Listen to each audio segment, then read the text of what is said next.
माता बुआ के स्वागत की तैयारी करो। हाँ, बस 2 मिनट, मैं आरती की थाली लेकर आई।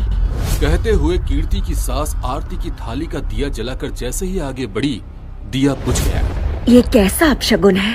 कहते हुए उन्होंने जैसे ही दूसरी बार दिया जलाने की कोशिश की, कमला भागती हुई आई।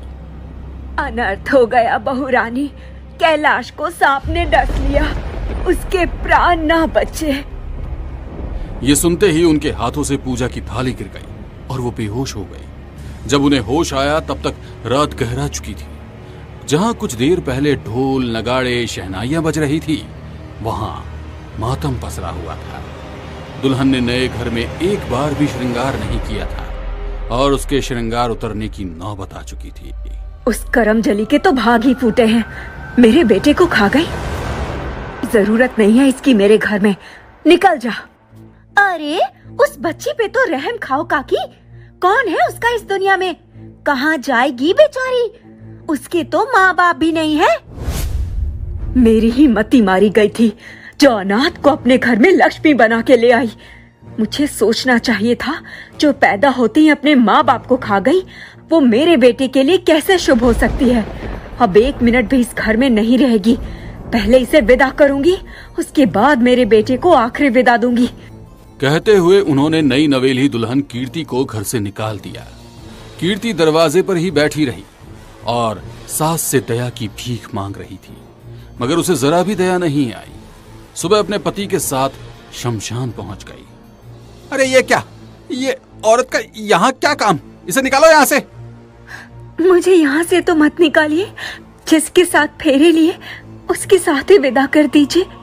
ये ना हो सके, छोरी सती प्रथा बंद हो चुकी है।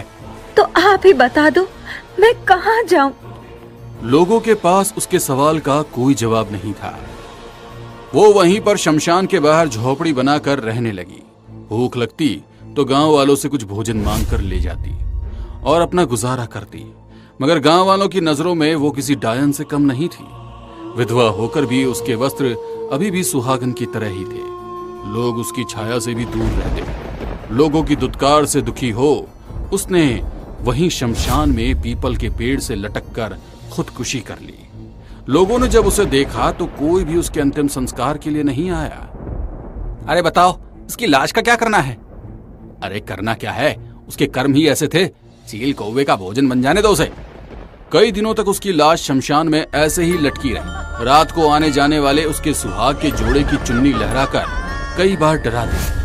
समय के साथ उसका शरीर मिट्टी में मिल गया, मगर मिट्टी में न मिली तो उसकी आत्मा, जो आज भी वहां भटक रही थी। कुछ वक्त के बाद कीर्ति की ससुराल में उसकी ननंद पूर्वी की शादी होनी थी।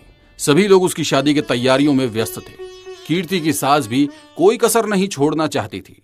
पूर्वी को मेहंदी लग रही थी। अरे वाह पूर्वी बेटी, तुझे तो बहुत अच्छी मेहंदी लगी है। कमला पूर्वी से बात कर ही रही थी कि तभी उन्हें लता जी ने आवाज दी। मेरी बेटी की शादी है, कोई कसर नहीं रहनी चाहिए। कमला, जा जाकर हलवाई को देख ले, उसे किसी चीज की जरूरत तो नहीं है। ठीक है, मैं देख कर आती हूँ। कहते हुए कमला रसोई घर में चली गई। जैसे ही वो वहां पर जाने लगी, पूर्वी के कमरे से उसकी 2 सहेलियां भागते हुए बाहर आई। क्या हुआ छोरियों, ऐसे भाग रही हो जैसे कोई भूत देख लिया हो? अरे ये समझ लो काकी, भूत ही देखा है।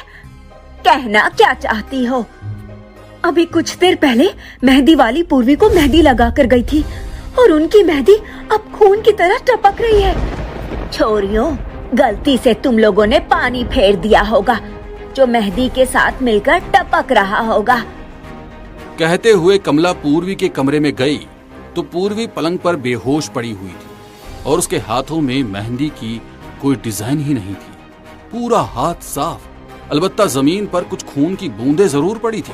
देखते ही देखते वो खून की बूंदें धीरे धीरे कीड़ों में बदल रही थी। पूरे कमरे में ढेर सारे लाल रंग के कीड़े घूम रहे थे। उन कीड़ों से पूर्वी को बचाने के लिए कमला आगे बढ़ी, मगर उसके पैरों ने उसका साथ नहीं दिया।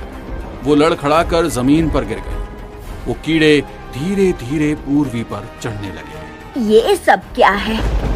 कहते हुए वो मदद के लिए पुकारने लगी। उसकी